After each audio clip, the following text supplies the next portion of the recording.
Fala rapaziada, saudações vascaínas, vamos que vamos para mais um vídeo e finalmente hoje é o dia da reunião da Carol Pfeiffer em São Januário e é claro, no vídeo de hoje a gente vai trazer todas as novidades que são muitas envolvendo o que vai acontecer dentro do nosso estádio, uma reunião entre a grande investidora e toda a diretoria vascaína, Jorge Salgado, Vitor Roma, Luiz Melo. Vamos falar aí sobre o futuro do clube e a chegada de grandes investidores, parceiros e empresas para o ano de 2022. A gente vai falar sobre isso, falar também sobre um áudio vazado da equipe da Carol Pfeiffer, completamente surpreendida com o tamanho e a grandeza da torcida vascaína, que em menos de 12 horas preencheu em 50 mil aquela pesquisa, pedida pela própria Carol. Então a gente vai falar sobre isso, falar também sobre reformulação do departamento de futebol. Temos novidades imperdíveis e importantes para você, torcedor, sobre a chegada do Ricardo Gomes, do Anderson Barros e também o possível treinador para 2022 que tem ganhado força, o nome do Dorival Júnior dentro da atual diretoria. Então o vídeo está repleto de novidades e é claro, você que é um torcedor vascaíno não pode perder o vídeo de hoje. Então, se você ainda não é inscrito, se inscreva no canal, é claro, seja muito bem-vindo. Se você está chegando aqui no nosso canal pela primeira vez, se inscreva, deixe seu like e também o seu comentário. Eu quero ouvir de você o que você espera da chegada da Carol Pfeiffer dentro do nosso clube. Deixe a sua opinião aqui embaixo, eu faço questão de responder a cada um de vocês, torcedores vascaínos. Tranquilo? Mas vamos lá, sem muita enrolação, falar logo de Vasco da Gama. A gente vai deixar o assunto da Carol Pfeiffer depois, lá para o final do vídeo. Antes a gente quer trazer novidades importantes sobre a reformulação do futebol do Vasco. Então fica até o final porque o vídeo está repleto de novidades. A gente vai explicar tudo o que está acontecendo envolvendo essa grande investidora chegando dentro do nosso clube na parte final do vídeo. E agora começando a falar sobre a chegada desses novos tanto CEO como diretor executivo. Vasco que parecia ter uma meta no Alexandre Matos, porém isso acabou sendo mudado, A torcida vascaína queria muito a chegada do diretor executivo que tem passagens por Cruzeiro, Palmeiras, Atlético Mineiro, América Mineiro, que no caso é o Alexandre Matos, um diretor executivo muito competente, porém a diretoria acabou seguindo outros rumos, não quis a contratação do mesmo e foi atrás do Anderson Barros, e pelo que parece, o mesmo também está muito perto de fechar com o Vasco, está aguardando apenas a final da Libertadores, que será nesse sábado contra a equipe do Flamengo, ele que é um diretor executivo do Palmeiras, para após a decisão fechar com o Vasco da Gama, e esse anúncio deve acontecer nessa próxima segunda-feira. E além do anúncio do próprio Alexandre Barros, o Ricardo Gomes deve também estar fechando e oficializando a sua chegada no clube também na mesma segunda-feira, após o jogo de domingo contra o Londrina, lá no Estádio do Café. E aí sim teremos um passo importante para essa reformulação do departamento de futebol do Vasco, com a chegada do Ricardo Gomes para ser o CEO e com a chegada também do Anderson Barros para ser o diretor de futebol, o diretor executivo de futebol do nosso clube. Ainda vão faltar coordenador técnico e também, é claro, o próprio treinador. E parece que a diretoria, mesmo ainda não tendo chegado tanto o diretor executivo quanto o CEO, já tem um cargo aí, um profissional bem traçado para ser o novo treinador do Vasco, que no caso é o Dorival Júnior.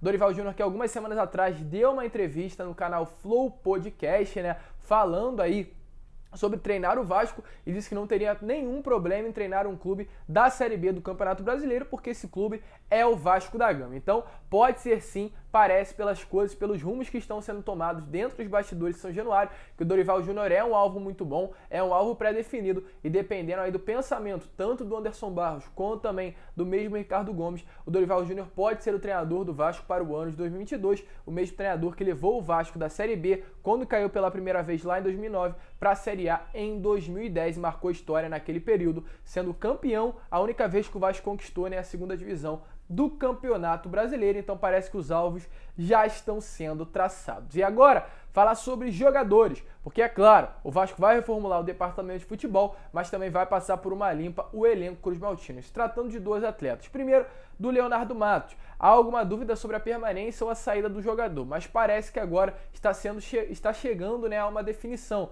Segundo notícias aí do site Arena Cruz-Maltina, um portal de notícias do Twitter vascaíno, confirmou que, a princípio, o presidente Jorge Salgado parece que quer a permanência do Leonardo Matos para o ano que vem. Porém, passa na cabeça dele não mais jogar como lateral direito, posição de origem onde ele vinha atuando durante esses 2 últimos anos pelo Vasco, mas irá passar a atuar como zagueiro. Vai jogar pela zaga da direita ali, né? Ele que jogou no futebol europeu, então pegou muito desse sistema defensivo muito forte, ele que jogou na Rússia, na Ucrânia, na Grécia, então tem de fato esse lado defensivo mais forte, né, nele, tem maior essa capacidade defensiva e poderá estar atuando na temporada de 2022 como um zagueiro. Eu acho realmente uma boa pedida, uma boa opção.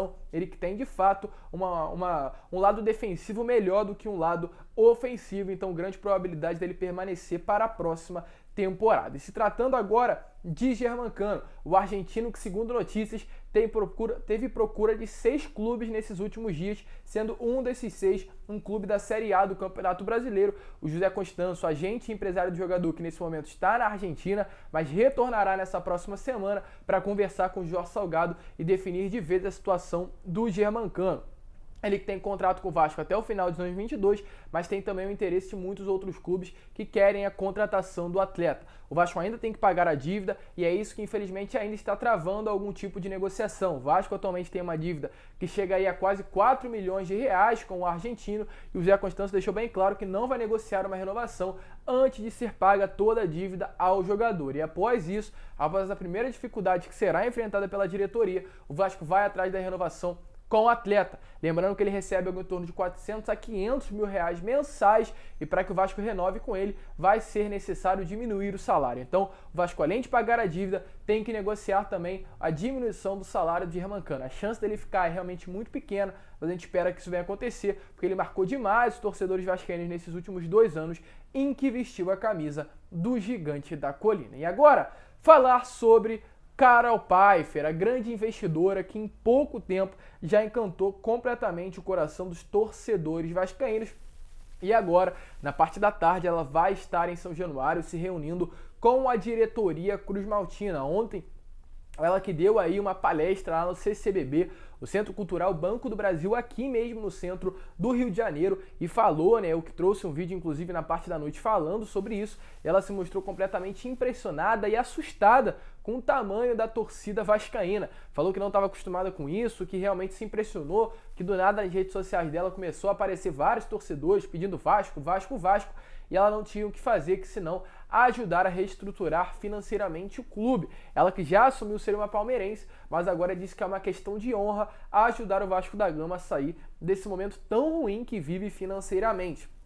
Hoje, ela vai se reunir com a diretoria administrativa dentro de São Januário, algo semelhante ao que aconteceu com a Camila Faranda nesses últimos dias, onde ela conheceu as dependências do estádio, conheceu a história do clube, almoçou ali, conversou, né, com os dirigentes lá no restaurante da Almirante dentro de São Januário. Isso também deve acontecer com a Carol Pfeiffer. E a parte da ideia é falar aí sobre a busca no mercado de grandes investidores, a busca de grandes empresas, de aliados financeiros para o próximo ano, inclusive falar sobre a Win The Game. A Win The Game, que é uma empresa que gera aí alguns clubes, alguns jogadores, alguns personagens aí do meio esportivo, como o próprio Flamengo, os irmãos Minotauro, toda essa parte aí de captação de recursos é gerida pelo Win The Game. E a Win The Game, há algum tempo atrás, fez uma proposta para o Vasco para também gerir a parte financeira do clube, trazendo aí alguma facilidade na captação de recursos no mercado. A Win The Game que tem por trás o Banco BTG, que também é um outro grande banco, estariam aí à disposição do Vasco para reestruturar financeiramente. A Carol Pfeiffer pediu para a diretoria reavaliar essa proposta aí feita pela Win The Game e hoje deverá ser abordado também nessa reunião com a Carol Pfeiffer e a diretoria sobre a chegada desse grande captador de recursos para o Vasco da Gama. Lembrando que a Carol Pfeiffer não vai tirar dinheiro do próprio bolso, ela já deixou isso claro, mas vai se esforçar ao máximo para ir ao mercado e trazer grandes investidores para eles colocarem dinheiro dentro do Vasco. E o objetivo principal, para aqueles que acham aí que no ano que vem vai ter um grande elenco, um elenco aí formado de craques, estrelas, isso não vai acontecer. O objetivo é sanar dívidas, é colocar o Vasco na dívida zero e aí sim, a partir daí, reestruturar financeiramente o clube e reestruturar o futebol e outras modalidades dentro do Vasco da Gama. A prioridade agora é pagar as dívidas e sanar tudo que vem acontecendo que acaba destruindo o nosso clube. E é claro, a gente vai falar mais sobre isso no vídeo da parte da noite. A Carol Pfeiffer estará se reunindo com toda a diretoria, deixando bem claro novamente o que eu venho falando nos meus últimos vídeos. Não há chance nenhuma de uma venda do Vasco. Para aqueles que acham que o Vasco vai ser vendido ou a Carol vai comprar o Vasco, isso não vai acontecer. Isso é chance zero de realmente ter alguma possibilidade disso acabar sendo instaurado dentro do clube, até porque o Estatuto do Vasco não permite a venda do Gigante da Colina. Então, esqueçam, Carol Pfeiffer não vai comprar o clube e o Vasco não vai ser vendido nem para ela, nem para árabe, nem para ninguém. Isso é ilusão, isso é teoria da conspiração, que infelizmente está sendo implantada. Pode ter um projeto? Pode, mas tudo isso também tem que ser passado por todo o Conselho Deliberativo e por todos os sócios vascaínos. Então, quase chance zero de ser vendido futuramente e agora não há possibilidade nenhuma de acontecer, ainda mais se tratando de Carol Pfeiffer. Mas agora, fala sobre a pesquisa. Como eu disse no início do vídeo, a equipe da Carol Pfeiffer ficou completamente assustada com a pesquisa que ela mesma pediu através de suas redes sociais, do seu Instagram, para traçar o perfil dos torcedores vascaínos. Em menos de 12 horas, mais de 50 mil torcedores encheram aí essa pesquisa, preenchendo, e muito animados, entusiasmados com a situação. Então, vazou um áudio da equipe da Carol Pfeiffer completamente assustada e, é claro, vocês vão dar uma olhada, mas antes eu quero me despedir de você. Muito obrigado por você ter ficado aqui no vídeo até o final. Se você está animado, está entusiasmado com tudo isso que vai acontecer nessa reunião da parte da tarde, deixe aqui embaixo seu comentário, que eu faço questão de responder a cada um de vocês. E também deixe seu like e se inscreva, porque a sua inscrição é importantíssima para o nosso crescimento. Desculpe por o vídeo ter saído um pouco mais tarde, mas na noite, 6 horas, horário normal, como sempre acontece aqui no nosso canal. Um grande abraço a todos, vamos que vamos, fiquem com Deus. E é claro, como eu sempre falo, saudações vascaínas e fiquem agora com o vídeo da Carol. Oi, Carol. Eu nunca vi uma pesquisa com 56 mil respostas. Isso vai ter que virar uma reportagem nos jornais, nas revistas, na Globo, porque não existe. É a maior amostra possível, já imaginada, né? Os caras da mais me ligaram que nunca teve uma pesquisa desse tamanho.